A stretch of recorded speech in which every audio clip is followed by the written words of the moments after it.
शायद मैं कभी दोबारा खुश नहीं रह पाऊंगा, मेरी ज़िंदगी अब कभी बेहतर नहीं हो सकती और मैं इसे बदल भी नहीं सकता। अगर आपने ऐसा महसूस किया है तो मैं आपको बता दूं कि इस एहसास को होपलेसनेस यानी नाउमीदी कहते हैं।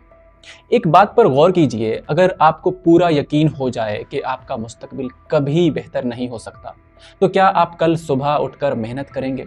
शायद नहीं। होपलेसनेस एक कॉग्निटिव स्टेट है, यानी सोच का एक ऐसा पैटर्न है जहां इंसान अपने आप को और अपने मुस्तकबिल को लेकर मायूस हो जाता है। धीरे धीरे उसकी पॉजिटिव एक्सपेक्टेशंस खत्म होने लगती हैं, वो अपने बारे में भी नेगेटिव सोचने लगता है और अपने फ्यूचर के बारे में भी। मुख्तसर अल्फाज में इंसान को लगने लगता है कि ना उसके अंदर कुछ बदलने की सलाहियत है और ना ही उसकी ज़िंदगी कभी बेहतर हो सकती है। लेकिन आखिर नाउमीदी पैदा ही क्यों होती है?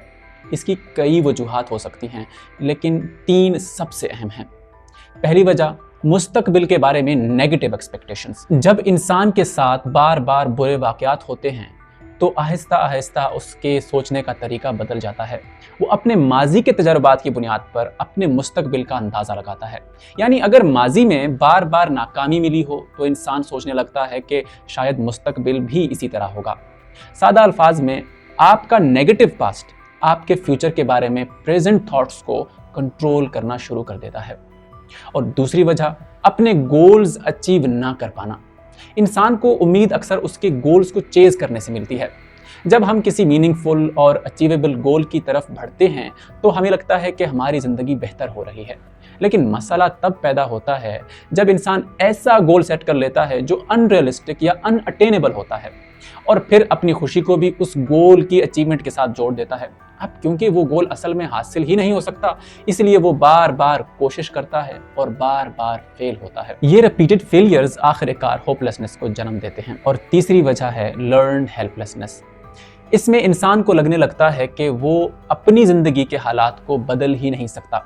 वो अपनी एबिलिटीज़ पर शक करने लगता है, अपनी प्रॉब्लम सॉल्विंग एबिलिटी पर भरोसा खो देता है और हर मुश्किल को अपनी कैपेबिलिटी से बड़ा समझने लगता है। उसे लगता है कि उसका मुस्तकबिल बुरा ही होगा और उसके पास उसे बदलने की कोई सलाहियत नहीं है।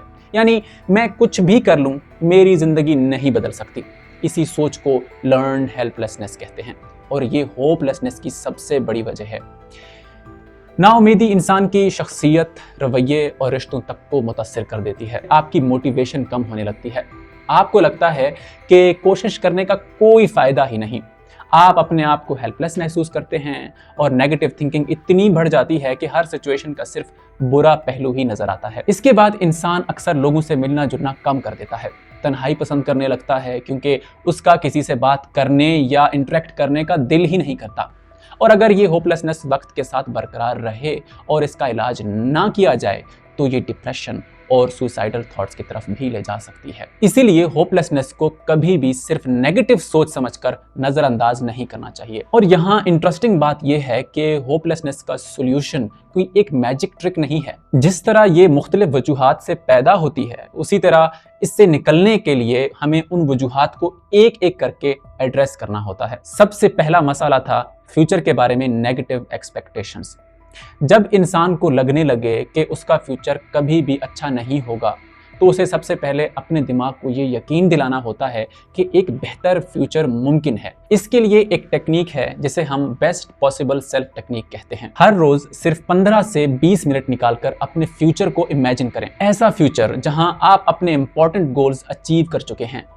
सोचिए कि आपकी ज़िंदगी कैसी होगी, आप किस तरह फील कर रहे होंगे और फिर इस सब को एक जगह लिख लीजिए। याद रहे, इस एक्सरसाइज का मकसद ख्याली दुनिया में रहना नहीं है। इसका असल मकसद सिर्फ इतना है कि आपका दिमाग ये एक्सेप्ट करे कि एक अच्छा मुस्तकबिल मुमकिन है। और जब दिमाग पॉसिबिलिटीज़ देखना शुरू करता है तो उम्मीद भी आहिस्ता आहिस्ता वापस आने लगती है। लेकिन सिर्फ फ्यूचर इमेजिन करना ही काफ़ी नहीं है, हमें अपने सोचने का अंदाज भी बदलना होगा।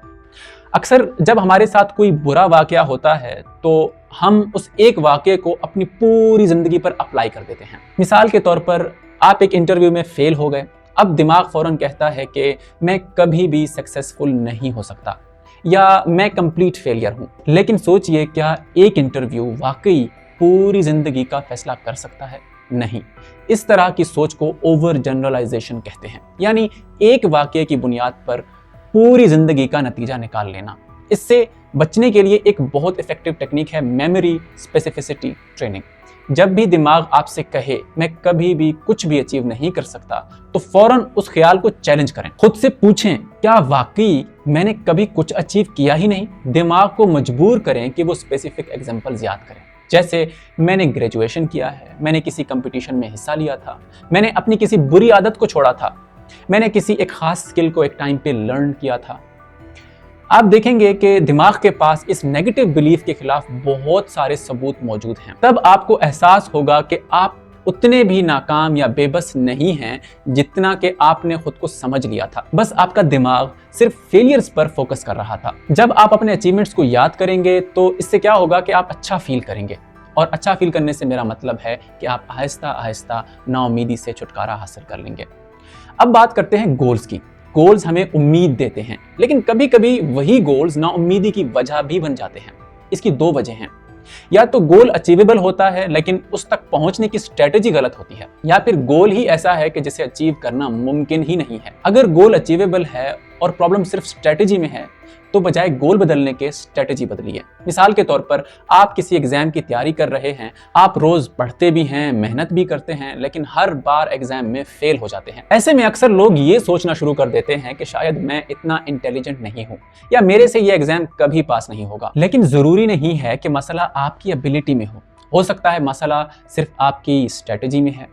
शायद आप सिर्फ नोट्स पढ़ते हैं लेकिन पास पेपर सॉल्व नहीं करते, या फिर आप सिर्फ वो टॉपिक्स तैयार करते हैं जो आपको पसंद हैं और मुश्किल टॉपिक्स आप छोड़ देते हैं। हो सकता है आप बहुत देर तक पढ़ते हो लेकिन बिना ब्रेक लिए, जिसकी वजह से कुछ याद ही नहीं रहता। जब आप अपनी प्रिपरेशन स्ट्रेटेजी का जायजा लेते हैं और अपनी स्ट्रेटेजी बेहतर बनाते हैं, तो आहिस्ता आहिस्ता रिजल्ट्स भी बेहतर होने लगते हैं और आपका कॉन्फिडेंस वापस आता है और आखिरकार आप वो एग्जाम पास कर लेते हैं। यानी प्रॉब्लम गोल के अचीवेबल होने का नहीं था, बल्कि उस तक पहुंचने की स्ट्रेटेजी में था। लेकिन अगर गोल ही ऐसा है कि जिसे अचीव करना मुमकिन ही नहीं है, तो फिर स्ट्रेटेजी बदलने से कुछ भी हासिल नहीं होगा।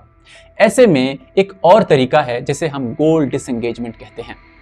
इसकी दो टाइप्स हैं, सॉफ्ट डिसएंगेजमेंट और हार्ड डिसएंगेजमेंट। सॉफ्ट डिसएंगेजमेंट का मतलब है कि इम्पॉसिबल गोल की जगह उसी का एक रियलिस्टिक वर्जन ढूंढ लिया जाए। मिसाल के तौर पर किसी स्टूडेंट का गोल था कि उसे अपनी ड्रीम यूनिवर्सिटी में एडमिशन मिले। वो बहुत मेहनत करता है लेकिन एडमिशन नहीं हो पाता। अब उस यूनिवर्सिटी में पढ़ना मुमकिन नहीं रहा। लेकिन अगर उसका मकसद सिर्फ उस यूनिवर्सिटी में पढ़ना नहीं बल्कि अपने पसंद की फील्ड में तालीम हासिल करना और अपना कैरियर बनाना था, तो वो किसी और अच्छी यूनिवर्सिटी में एडमिशन लेकर भी अपना कैरियर बना सकता है। यानी अब उसका गोल अपनी ड्रीम यूनिवर्सिटी के बजाय किसी अच्छी यूनिवर्सिटी में अपनी पसंद के फील्ड में एडमिशन लेना है, जो ज्यादा रियलिस्टिक और अचीवेबल है। इसी को सॉफ्ट गोल डिसएंगेजमेंट कहते हैं। लेकिन अगर उस गोल का कोई रियलिस्टिक अल्टरनेटिव ही ना हो, तो फिर एक और अप्रोच है जिसे हम हार्ड गोल डिसएंगेजमेंट कहते हैं। इसका मतलब सिर्फ गोल को छोड़ देना नहीं है, बल्कि सबसे पहले ये एक्सेप्ट करना है कि अब ये गोल हासिल करना मुमकिन नहीं रहा और उस गोल से अपनी इमोशनल अटैचमेंट कम करना। इसके बाद गोल री एंगेजमेंट का स्टेप आता है, यानी अपनी वही एनर्जी और मेहनत को किसी नए रियलिस्टिक और ज्यादा मीनिंगफुल गोल की तरफ लगा देना। मिसाल के तौर पर किसी का गोल था कि वो गवर्नमेंट जॉब हासिल करे। उसने बहुत कोशिश की लेकिन एज लिमिट की वजह से अब वो दोबारा अप्लाई ही नहीं कर सकता। ऐसे में वो इस बात को एक्सेप्ट करता है कि अब ये गोल अचीव करना मुमकिन नहीं रहा।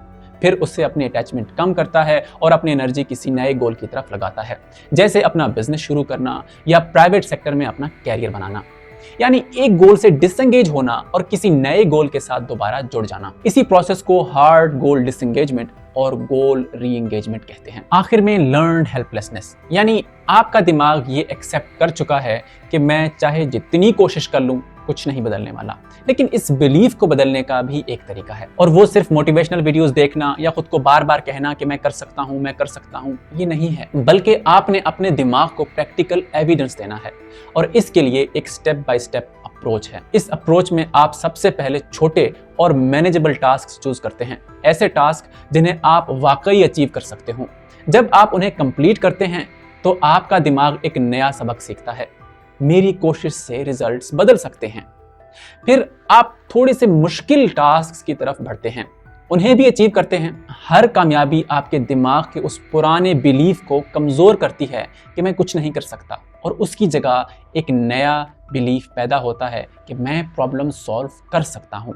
हर अचीवमेंट के साथ आपका खुद पर भरोसा और बढ़ जाता है, और जहां खुद पर भरोसा हो वहां नाउम्मीदी ज्यादा देर टिक नहीं पाती। अगर आज की वीडियो से सिर्फ एक बात याद रखनी हो तो वो ये है कि नाउम्मीदी परमानेंट नहीं होती। ये सिर्फ सोच का एक पैटर्न है, और जिस तरह ये पैटर्न बना है उसी तरह इसे बदला भी जा सकता है। उम्मीद है ये वीडियो आपके लिए मुफीद रही होगी। सुनने के लिए शुक्रिया।